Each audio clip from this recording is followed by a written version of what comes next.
यवतमाळ आणि वाशिम जिल्ह्याचे पालकमंत्री संजय राठोड यांच्या वाढदिवसानिमित्तानं दिग्रस येथील दीनबाई विद्यालयात आरोग्य संकल्प अभियान शिबिराचं आयोजन करण्यात आलं होतं। या शिबिराचा 2,500हून अधिक रुग्णांनी लाभ घेतला।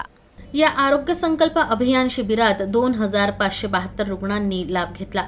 विविध आजारांचं मोफत निदान आणि उपचार आणि औषधांचे वितरण यावेळी करण्यात आलं। तपासणीअंती पुढील उपचार गरजेचे असलेल्या रुग्णांशी संपर्क साधून त्यांना ग्रामीण रुग्णालय सावंगी मेघे इथं पाठवलं जाईल। विशेष बाब म्हणजे रुग्ण आणि त्यांच्या नातेवाईकांसाठी मोफत प्रवास, भोजन आणि निवासाची व्यवस्था आयोजक करते।